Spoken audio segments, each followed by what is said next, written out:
Okay, so we're starting section 1.1 from our 7th grade textbook, and it's titled Integers and Absolute Value. So just a reminder that you can go to Google Classroom and find everything you need math, right? You head to your period 2 math folder, and then in the stream, you can see everything that we've been working on for the last week of school, right? And so today, the most recent post is Monday, August 23rd. It says 1.1, that's the section we're doing. It has tonight's homework listed on here, and then it says what's due today. And we just handed in these papers a moment ago, okay? So if you're quarantined and watching this video, make sure you email me a picture of your prime factorization homework papers today. So you'll click on this, and then that one attachment that you see there is your notes for today. So you'll click on that. And then once it loads, you can export it to Notability so you can write on your notes. And you guys should be pretty familiar with doing that by now. I cannot get mine to load. Is your guys' loading? Yours is loading? I guess I don't need mine to load. I just don't understand why it's not. And again, if you go back, obviously we took a quiz on Friday, so there's no video for Friday's lesson because there wasn't a lesson. But if you go back to even Thursday, you're going to see that there's videos for every single lesson we do in case you need to go back and catch up on something. And there will be a video for this lesson. I'm currently recording it. It'll be posted this afternoon, so you guys, or everybody who's not here, which is many of us, would be able to go back and watch this. So let's go ahead and get started in the notes. And I know that you guys probably remember absolute value from last year. So what I'm going to do is I'm going to put a little bit of spin on it. We're going to talk about why you would need to know it in terms of maybe things you would do in a science class. Now, remember that mathematics is just one branch of science. There's many different branches of science, right? You've got earth science, you've got biology, you've got physics, you've got astrology, study of anything, right? And so mathematics is just one branch of that. So we see a lot of terminology that we use consistently throughout.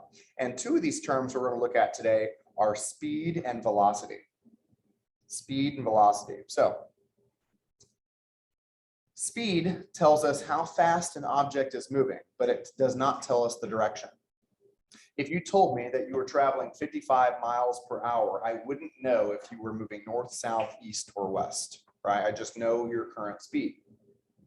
Velocity gives us a little bit more information though. Velocity can tell you not only how fast an object is moving, but also if it's moving up or down. Now, are you going to move up or down in your car? Unless you're hitting a pretty big bump. Probably not, right? So velocity would be used for something maybe like an aircraft or something where you're constantly rising or sinking your elevation. That's where you would use velocity more. Okay, I understand that, you know, we would just use speed for cars since we're just moving left or right in those cars. But speed can never be negative. You know, if I'm going in reverse and if I could get up to 55 miles an hour in reverse, that'd be pretty impressive. But I wouldn't say to somebody that I'm going negative 55 miles per hour. I'm still going 55 miles per hour, just in the other direction. Okay. And if I turned the car around and kept going that direction, I still wouldn't say positive now. It'd still just be regular. It would, speed is always positive, I guess you would say. It doesn't matter if you're change the direction of your car or the direction you're traveling in your car. Velocity can be negative. So what's an example other than maybe a parachuter? You can see our first example here. What's an example of something where you would say it's coming down? Something's getting closer to Earth. An asteroid would have a negative velocity. That would be pretty scary, right? Yeah, it'd be very high, and it's, I guess in a sense, very low negative velocity because it'd be going super fast, but it would be negative. You're right. Do airplanes have negative velocities? Yeah, they do. Preferably when you're getting closer to the landing strip, right? Not when you're over the ocean. But yeah, preferably it would be landing when you want it to land. But yeah, it's going to be going a certain speed, but it's going to be going down. And so that'd be a negative velocity. Yes, Georgia? If you what? Sure. So when you do that, it's going to have a positive velocity because it's going up. And then eventually it's going to start going down, which means it would have a negative velocity. That's right.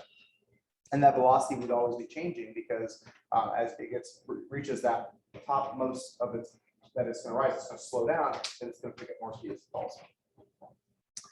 So let's look at this parachuter. A couple of things we're going to answer here. We can look at the chart here.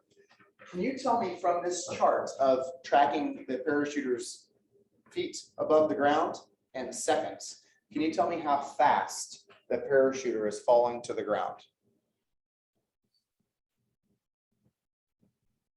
It says, describe the pattern. How many feet do you move to the ground each second?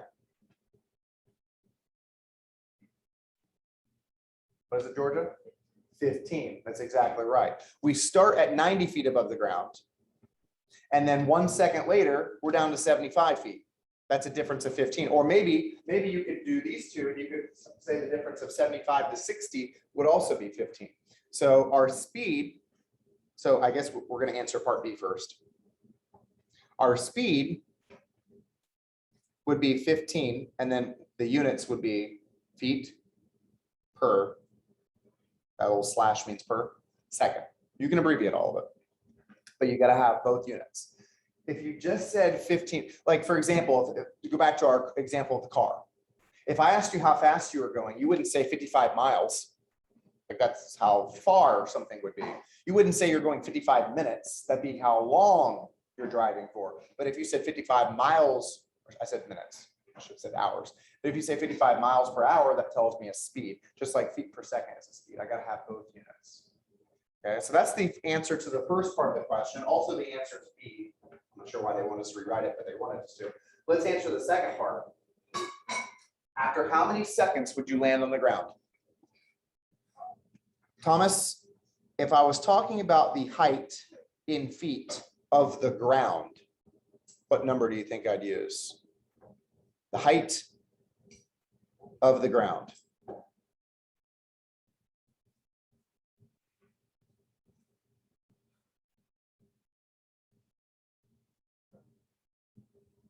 So if I said, what's the height of something that's currently on the ground?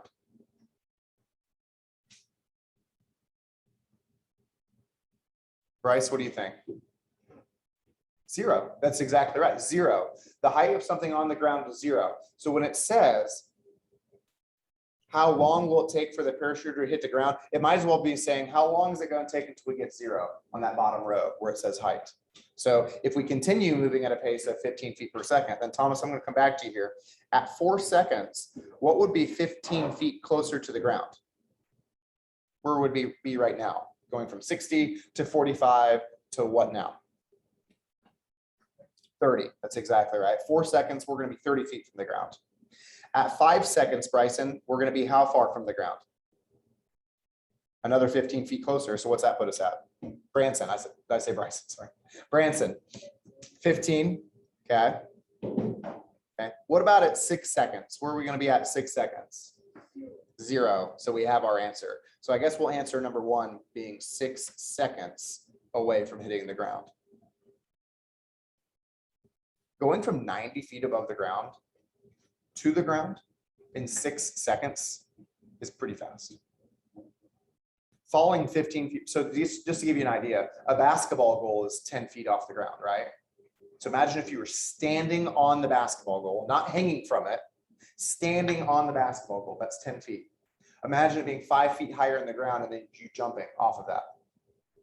You wouldn't want to make that jump. 1 second later, you're on the ground. That's why when you see parachuters, like when they land, they don't land on their feet, do they? They kind of skid across the ground on their butts because there'd be a lot of force to put on your feet. It wouldn't be good for them. You might break a leg, actually. Let's go to part D then. Our last part here says, what would the velocity be? Now, remember that speed and velocity are the same thing, except the velocity tells you what direction you're heading.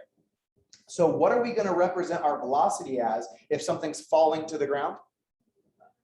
Negative. So take your speed and put a negative symbol on the front of it, and then our velocity is going to be negative 15 feet per second.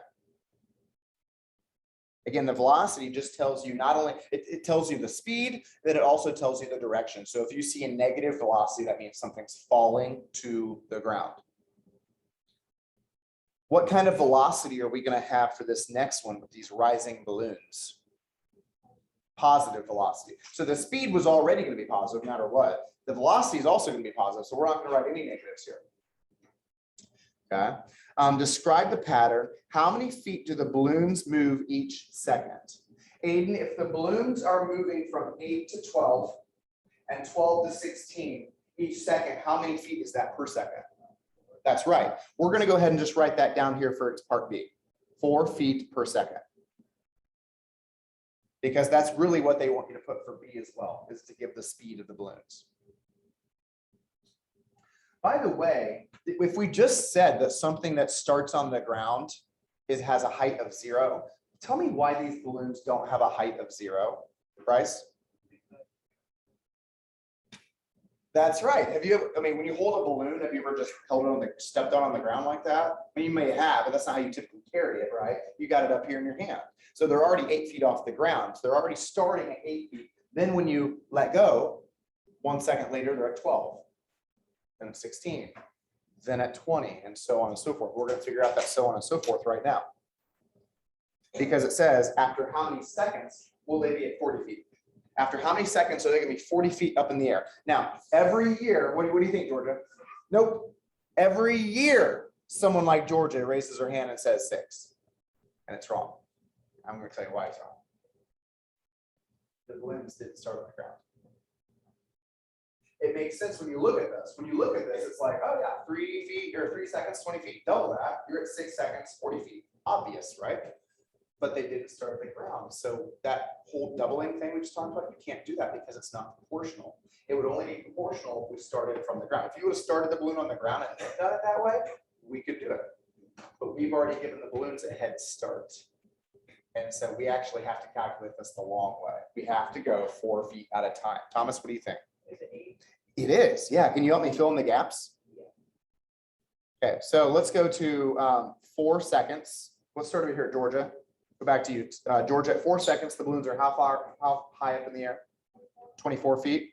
Maddie, what about at 5 seconds? 28 feet. Aiden, what about at 6 seconds? 32 feet. Bryce, what about at 7 seconds?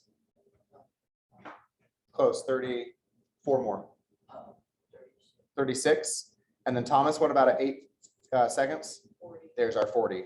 So the answer to number 1, or I guess it's letter A, would be 8 seconds. After 8 seconds, these balloons are going to be 40 feet up in the air. And then the last part says, what does this integer be, or what would this integer be if you told me the velocity? So remember, the velocity is the speed with a positive or negative symbol in front of it. So since these are rising, we said it's going to have a positive or negative velocity. Positive. So what's our answer going to be? Positive 4 feet per second. The velocity is the same as the speed. Now, if I was tracking the movement of an object and someone said the velocity was 4 feet per second, that tells me it's moving up. If the velocity is the same as the speed, then it's moving up. If the velocity is the opposite of the speed, that means it's moving down. Okay. Now, why does this have anything to do with absolute value? Well, first of all, the lesson is actually titled integers and absolute value. So integers are, well, I guess we'll talk about it in a moment. But the absolute value can never be negative. So just like speed. Speed is an example of where I would use absolute value in real life. I'm never going to give a negative answer if someone asks me for my speed. I'm never going to tell them a negative number there. Okay. So let's go into the actual part of our lesson then. Okay. Back into the mathematical branch of science here. It says integers are the positive and negative whole numbers. Now you can see the whole numbers up here underneath my board. The whole numbers start at 0. And they count by 1s all the way up to infinity. These are all whole numbers, they're dark. Okay. Negative numbers are not whole numbers. But integers include all the whole numbers and their opposites. So if I'm looking at both sides of the number line, now I'm talking about integers. When I say integers, a lot of people just think I'm talking about negative numbers. I could also still be talking about positive numbers. I'll tell you what I'm definitely not talking about though, when I say integers: fractions or decimals. Those are not integers. Those are called rational numbers, and we'll talk about them next chapter. We're going to focus just on integers right now, okay? Just your positive and negative counting numbers. So absolute value, that's what we're doing today. We're not going to be adding until tomorrow. So let's talk about absolute value. The absolute value of an integer is the number's distance, or I should say it's the distance between the number and 0 on the number line. Speed can never be negative. Distance, like speed, can also never be negative. Just because I turn left out of the drive instead of turning right doesn't mean that I'm going negative miles. If I turn right and drive for 5 miles, I'll be hitting Dixon Road, right? If I turn left, I don't say I'm going to go negative 5 miles that way. Distance, like speed, is never going to be negative. So because the absolute value is that number's distance from 0, it's always going to be a positive answer. This is what absolute value looks like. These little bars right there tell you that you're finding the absolute value. So if I asked you how far away -4 was from 0, you'd say it's 4 units away. If I asked you how far +4 is away from 0, you'd say it's 4 units away. The answer, regardless of sign, is always 4. Because I'm talking about a distance. A very common mistake that I see students make with absolute value is they assume that the absolute value just takes the opposite of the number. Like, they'll look at this example and say, oh, easy, just take the negative away. But then what they'll do is when I give them this example, they'll put the negative back. Absolute value is its distance from 0. If I asked you for the absolute value of, well, what happened? Never mind, I guess I can't do that anymore. Notes are over, guys. Just kidding. Notes are almost done. We only have like 4 questions. Well, there's more than 4 questions, but it won't take us very long to do. Sharing screen has stopped. Okay, well, maybe we can get it back rolling again because Air Server decided that why can't I minimize the Zoom? Well, it's going to get minimized. Start Air Server back up again.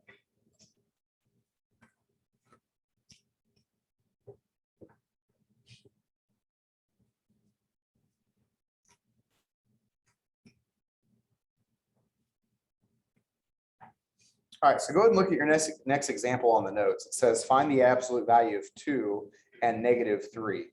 And so if I circle 2 on the number line and ask you how far away that number is from 0, the answer doesn't become -2. I'm not putting the opposite. I'm just making sure that I give a distance number. So it's always going to be positive. How far away is 2 from 0? It's 2 units away, isn't it? And how far away is -3 from 0? 3. Still going to give a positive answer. Now, absolute value isn't always positive. What if I asked you for the absolute value of 0? How far away is 0 from 0? And is 0 positive? No, it's neutral. It's neutral. So instead of me lying to you and telling you the absolute value is always positive, because there is that one exception, why don't we just say the absolute value is never negative? Because even if it is 0, that still applies, right? I can say that it's never negative, but if I tell you it's always positive, I'd be lying because of that one instance where it's actually just 0. By the way, when you see your homework questions tonight and the questions that say you need to use a number line to answer the question, you do not need to use a number line. You can completely ignore that. Just put the absolute value down for those questions. Just assume they look like this now. Branson, what's the absolute value of 5? Okay, it's 5 units away from 0. Aiden, what's the absolute value of -5? Also 5 units away from 0. Georgia, what's the absolute value of 24? 24, it's all, yeah. Oh, I almost said it again. Always positive. Can't say that because what about here? What's the absolute value of 0? 0. So again, we're just going to say absolute value can never be negative. Okay, let's take up or I should say the level of difficulty one more notch, and let's put greater than, less than, or equal to symbols. Okay, Bryce, what is the absolute value of -2? 2. So when I compare 2 and 1, Bryce, would you say 2 is bigger than 1 or 2 smaller than 1? Sure. Bigger than 1. we're going to use a greater than sign. And my greater than sign is going to extend slightly out of the box so I can erase it without erasing the box, but you don't have to do that. Branson, you want to do the next one? Okay. What is the absolute value of 10, Branson? Okay, so it's still just 10. Branson, which one's bigger, 10 or 11? So I'm going to use a less than symbol. Make it really big so you guys can see it. Okay. Less than, because when I read this, I still start from the left side and read it as 10 being less than 11. Okay. Maddie Yin says, what's the absolute value of -9? Okay, so 9 versus 9, which one's bigger? Either, what do I put? Equal sign, good. Thomas, what's the absolute value of 6? 6. Which is bigger, -7 or 6? 6. So I'm going to put a less than symbol because -7 being the first number is less than 6. The sign opens up towards that larger number. And it makes sense. Any positive number is automatically going to be bigger than any negative number. So not even a challenge on that one. And then our last question says the freezing point is the temperature at which a liquid becomes a solid. At which a liquid becomes a solid. That's the freezing point. For airplane fuel, that's -53 degrees Celsius, which is pretty cold, which makes sense because as an airplane travels through the air at 20,000 feet up in the air, 40,000 or whatever it is, I think it's probably closer to 40,000 feet up in the air. It's very, very cold up there. You wouldn't want your airplane fuel getting chunks of ice in it because it's starting to freeze over. That would not be good for the plane. Okay. Mercury has a freezing point of -39, not the planet Mercury, but the substance. Honey, which we know is already kind of hard to squeeze out of the tube as it is, but it melts pretty easily, doesn't it? Honey will melt and it will spread easier if it's melted. You know what else spreads easier when it's melted? Butter, right? Butter's got a much higher melting or freezing point because it'll start becoming a liquid at 35 degrees Celsius. It'll start becoming a liquid if you leave it out in room temperature for too long. It'll start to melt a little bit. And then candle wax. All you have to do is light that match and that candle automatically starts getting a pool of wax built up, right? Because that heat is melting it so quickly. So you can see we have 5 different substances. Which of these substances has the lowest freezing point up here? Bryce? The lowest freezing point. Airplane fuel, yeah. The one substance that I don't want to freeze is airplane fuel. Now, the freezing point of water is 0 degrees Celsius. That's when water turns into ice. Okay, that's 0 degrees Celsius. By the way, water boils and turns into a vapor or gas, I guess, at 100 degrees Celsius. That's why every country except ours uses the Celsius system, because it's based off of the water. It's based off of water freezing at 0 and turning into a vapor at 100 degrees Celsius. But we use Fahrenheit. Do you guys know what temperature water freezes in Fahrenheit? Do you know, Thomas? 32 degrees Fahrenheit is when water freezes. Okay. 32 degrees. You guys have probably heard that, right? It's 32 degrees out, you consider freezing based off of the temperature of water, right? Water will start freezing. Now, I'm not going to go out and walk on a pond. It's not going to be frozen at 32 degrees, but the colder it gets, the faster it freezes. The boiling point of water, right? Every time you cook something, you have to get that water up to a boil. You put it on high and you just kind of watch it. The reason it takes so long is because water has to get to a temperature of 212 degrees Fahrenheit. Both of those are much harder to memorize than just 0 and 100, isn't it? So, yeah, just think about that. We have Fahrenheit. We almost make things a little more complicated than they have to be. 32 degrees is when water freezes. 212 degrees is when it boils. Now, because water freezes at 0 degrees Celsius, we can think of this next question like an absolute value question. It says, is the freezing point of mercury or butter closer to the freezing point of water, which is 0? So since absolute value is that number's distance from 0, and we're trying to find its distance from water, which is 0, what we're really doing is finding the absolute value of mercury, which is -39, and the absolute value of butter, which is 35. Branson, what's the absolute value of 39? 39.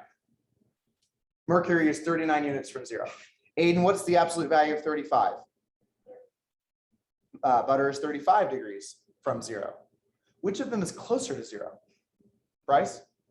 Butter being 35 makes it, I said burger, not burger. How about butter? Butter is closer to 0, and we are finished. You guys have 11 minutes left in this class period.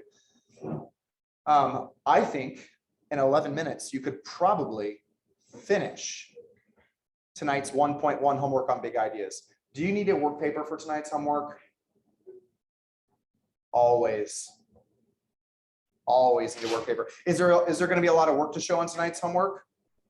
No.